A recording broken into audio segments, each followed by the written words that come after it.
పేరన్నా? నా పేరు నరేంద్ర అన్న. ఎక్కడి నుంచి వచ్చారు? భీమిలి, భీమినిపట్నం. జగనన్న పరిపాలన ఎలా ఉంది 5 ఏళ్ళలో? 5 ఏళ్లలో ముందుటి కన్నా ఈరోజు చాలా బాగుందన్న. అది అభివృద్ధి. మా ఇంట్లో ఒకటే చెప్తారన్న, విద్య, వైద్యం, వ్యవసాయం ఈ మూడింటిని ఎప్పుడు వ్యాపారం చేయకూడదు. వీటిని ఎప్పుడు గవర్నమెంట్ సేవగానే తీసుకోవాలి. అదొకటే చెప్తారు. అదే నేను నమ్ముతానన్న. ఏ గవర్నమెంట్ అయితే వీటిని వ్యాపారంగా మార్చిందో అవి నాశనమై పడిపోవడం చూసాం. అదే ఈ మూడు రంగాల్లో ఎవరైతే సేవ చేసి ఏదో ఆతి చూసి చేయడం కాదన్న, వీటిల్లో ది బెస్ట్ ఎప్పటికీ దీన్ని వ్యాపారం చేయకుండా వాటిని సేవగానే ఈ 3 విద్య, వైద్యం, వ్యవసాయం ఇచ్చిన గవర్నమెంట్ ఉందో అది సక్సెస్. మన రాష్ట్రంలోనే కాదు, దేశంలో ఎక్కడైనా ఈ మూడింటికి పెద్దపేట వేస్తేనే సక్సెస్ అవుతుంది. అది రాజశేఖర రెడ్డి గారు చేశారు, రెండోసారి గెలిచారు. ఇప్పుడు జగన్ గవర్నమెంట్లో కూడా ఇంగ్లీష్ ఎడ్యుకేషన్ ఇంట్రడ్యూస్ చేసి ఎంత స్కూల్స్ని ఎలా బాగు చేశారో చూసాం. సో మా నమ్మకం ఏంటంటే మళ్ళీ ఈ 3 రంగాల్లో అతను సేవ చేశారు.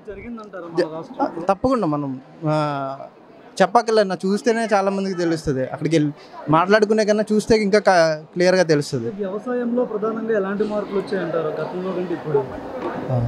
వ్యవసాయంలో ఇంతకుముందు నేను చూశానన్న, పల్లెటూరులో రైతులు వాళ్ళ పిల్లల్ని ఇంగ్లీష్ మీడియంలో, ఎవరికైనా ఉంటుంది కదా మంచిగా చదివించుకోవాలని, ఇంగ్లీష్ మీడియం చదివించుకోవాలని కూలి పనులకని లేకపోతే వేరే వేరే పనులని సిటీకి వెళ్ళి వ్యవసాయం చాలా దూరంగా ఉండేవారు.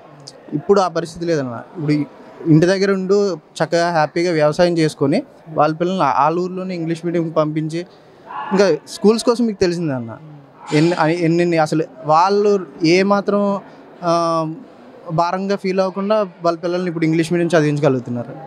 వైద్యం ఏమైనా మారిందంటారు అప్పటికి ఇప్పటికి? ప్రైవేట్ హాస్పిటల్స్లో తయారయ్యాయి గవర్నమెంట్. ప్రైవేట్ హాస్పిటల్ కన్నా ధీటుగా తేడానికే ట్రై చేస్తున్నాను. నాకు తెలిసినంత వరకు ముందు కన్నా ఇప్పుడు చాలా మంచిగా ఉన్నాయి. 60 పడకల ఆసుపత్రులని, 300 పడకల ఆసుపత్రులని చాలా తెస్తున్నారు. సో ఇన్ మోర్ ఓవర్ ఇంకా డెంటల్ కానీ ఐ ఎక్విప్మెంట్ ఇలాంటివేవో, అంటే ప్రైవేట్ హాస్పిటల్లో ఉన్న ఎక్విప్మెంట్ అంతా కూడా తెచ్చిపెట్టి ఇప్పుడు చాలామందికి చేస్తున్నారు. అది నేను అంటే కొంతమందికి చూశాను నేను. మెడికల్ కాలేజీలు కూడా కడుతున్నట్టుంది కదా? మెడికల్ కాలేజీల్లో ఈ గవర్నమెంట్ వచ్చాక మొన్న రీసెంట్గానే లాస్ట్ ఇయర్ 7 మెడికల్ కాలేజ్ ఎక్స్ట్రాగా ఎక్కడో చైనా, రష్యా వెళ్ళకుండా ఇక్కడే చాలామందికి అవకాశాలు వస్తున్నాయి. మెడికల్లో కూడా చాలా అభివృద్ధి. జగన్ గెలుస్తారా మరి? తప్పకుండా నా నమ్మకం అయితే గెలుస్తారు. వైజాగ్ పార్లమెంట్ ఎన్నికలు ఎవరు ఝాన్సీ గారు గెలవబోతున్నారా, శ్రీభరత్ గారు గెలవబోతున్నారా? నేనైతే ఝాన్సీ గారే గెలుస్తారు అనుకుంటున్నాను అన్న. ఎందుకంటే పూర్వం ఆవిడ ఎంపీగా చేసినప్పుడు మన ఐఎం మన వైజాగ్కి పైడా కాలేజ్ దగ్గర ఐఎం బిజినెస్ స్కూల్ వచ్చింది. అది ఆవిడ పార్లమెంట్లో